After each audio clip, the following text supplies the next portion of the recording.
Hello friends, welcome back to my YouTube channel Deepika Gyanpunj. Today I make a video on class 8 science chapter 1st crop production and management exercise. At first I want to say you all please like, subscribe and share my channel. So let's start the chapter number 1st crop production and management exercise. Question number 1st, fill in the blanks.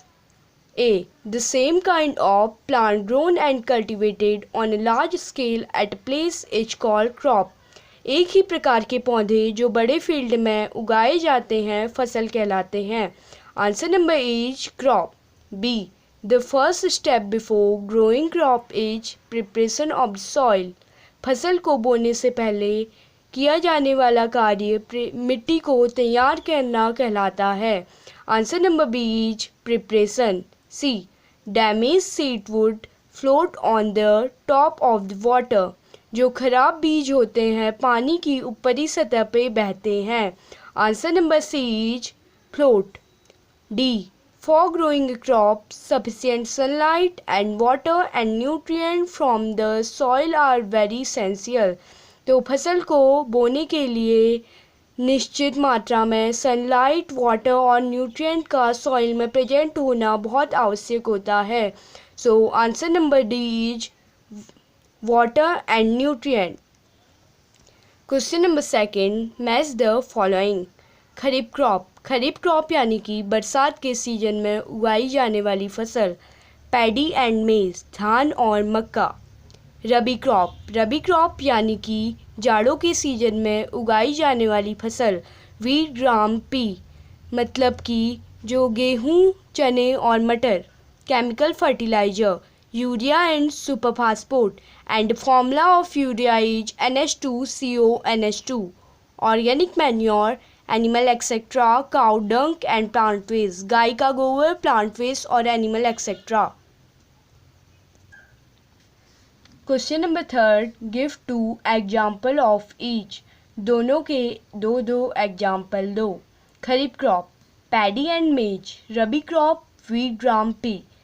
Kharif crop यानी कि जो बरसात के season में उगाई जाने वाली फसल जो है धान एवं मक्का. रबी क्रॉप यानी कि जाड़ों के सीजन में उगाई जाने वाली फसल जो है गेहूँ, मटर और चने. गेहूँ, चने और मटर. Question number fourth, paragraph in each of the following.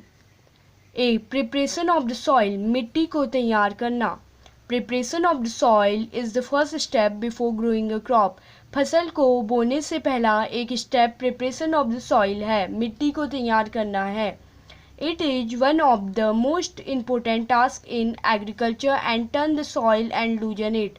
ये जो एग्रीकल्चर का बहुत बड़ा टास्क है और ये सॉइल को पलट के उसको ढीला कर देता है. सोइंग. सोइंग मतलब कि बीज बोना. Sowing is the most important part in agriculture. तो एग्रीकल्चर का एक बहुत इम्पोर्टेंट पार्ट सोइंग भी है. Sowing is the process of putting seeds in the soil. तो मिट्टी में सीड्स, बीज को डालना ही सोइंग कहलाता है. Weeding. In the crop field some other plant में grow along with the crop. तो क्रॉप फील्ड में क्रॉप के साथ कुछ अदर प्लांट्स भी उग जाते हैं और ये जो प्लांट होते हैं वो वीड्स होते हैं. The process of removal of weeds from the field is called weeding. Field से वीड्स को हटाना ही वीडिंग कहलाता है. डी. थ्रेसिंग. थ्रेसिंग यानी कि फसल का उसके छिक्कल से अलग करना. In the harvested crop, the grain seed need to be separated from their chaff. तो जो हार्वेस्टेड क्रॉप होती है पूरी तरह से पक जाती है जो क्रॉप से, उसको हार्वेस्टेड क्रॉप कहते हैं. तो उसमें जो ग्रेन सीड्स होते हैं उनको उनके चाप से अलग करना बहुत आवश्यक होता है. And the separation of grain seeds from their chaff is called threshing. तो ग्रेन सीड्स को उसके छिक्कल से अलग करना ही थ्रेसिंग कहलाता है. Question number 6, what is irrigation? Describe 2 method of irrigation which conserve water.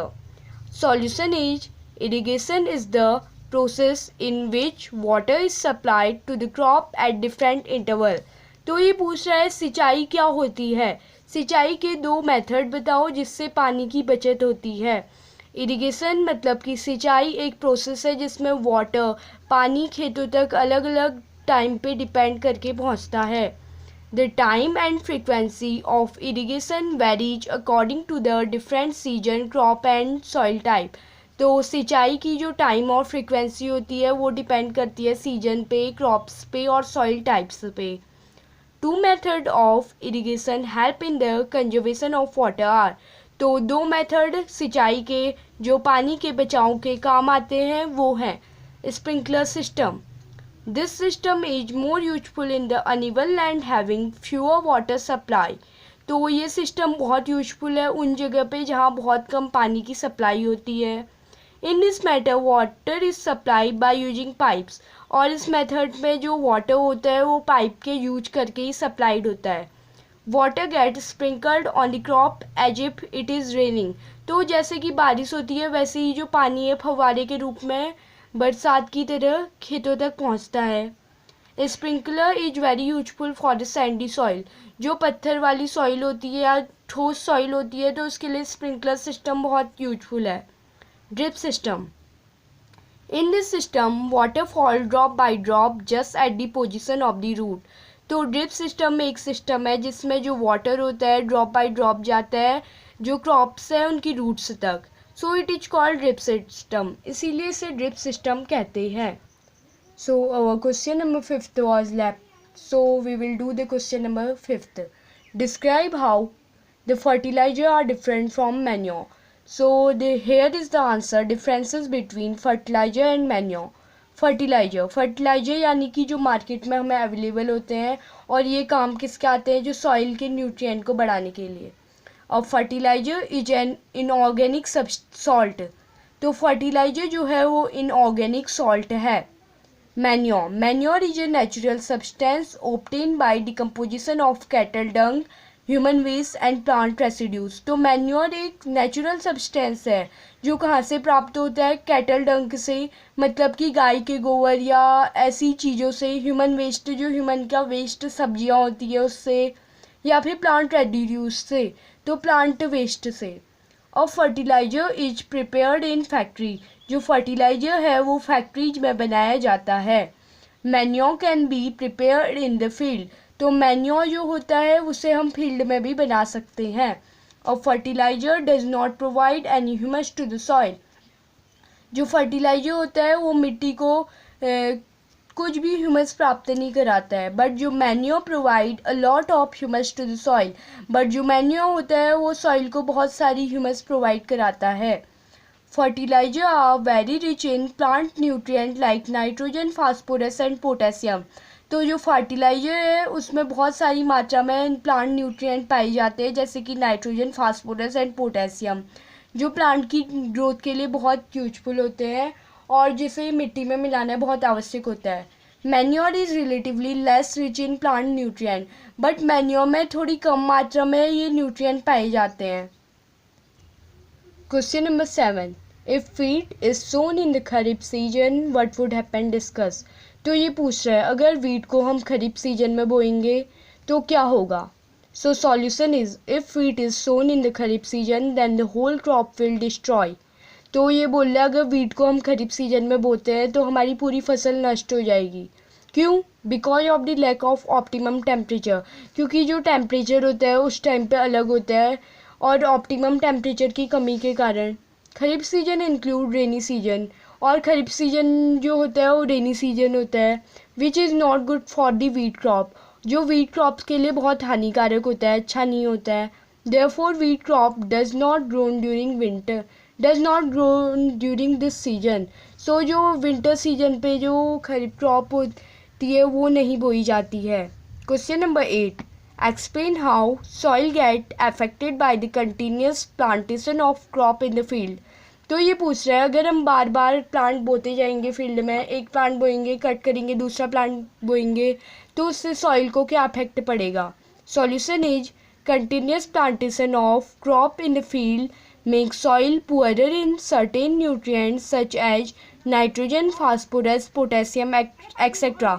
तो अगर हम लगातार फसल बोते जाएंगे तो क्रॉप को क्रॉप के लिए जो फील्ड होगा उसको सॉइल की जो न्यूट्रिएंट की मात्रा होती है उसको कम कर देगा, जैसे कि जो न्यूट्रिएंट होते हैं नाइट्रोजन, फास्फोरस और potassium. Plant require these nutrient for their growth and functioning. लेकिन प्लांट को इन न्यूट्रिएंट की ज़रूरत होती है उनकी ग्रोथ और उनके कार्य करने में। If a farmer grow crop continuously, अगर फार्मर एक के बाद एक फसल बोते जाएगा, so the nutrient available in the field decreases automatically. So जो न्यूट्रिएंट फील्ड में होते हैं अवेलेबल वो डिक्रीज होते जाएंगे। 9 question number 9, what are weeds, how can we control them. तो ये पूछ रहा है वीड्स क्या होते हैं और हम इन्हें कैसे रोक सकते हैं। Undesirable plant that grow along crop plant are called weeds. तो कुछ प्लांट्स, अनचाहे प्लांट, बिना उगाए उग जाते जो प्लांट, जो क्रॉप प्लांट के साथ उगते हैं उन्हीं को वीड्स कहते हैं। और इसके एग्जांपल है जैंथियम और parthenium.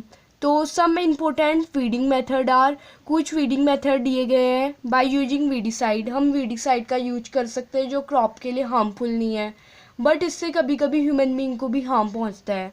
Second, regular cutting of grass by कुर्फी। तो एक कुर्फी एक टूल है जिससे हम रोज़ ग्रास को काटते जाए जब भी उगती है, तो ये भी सेकेंड मेथड है। So at last I want to say please like, subscribe and share my channel so that I can make the next video. So thank you.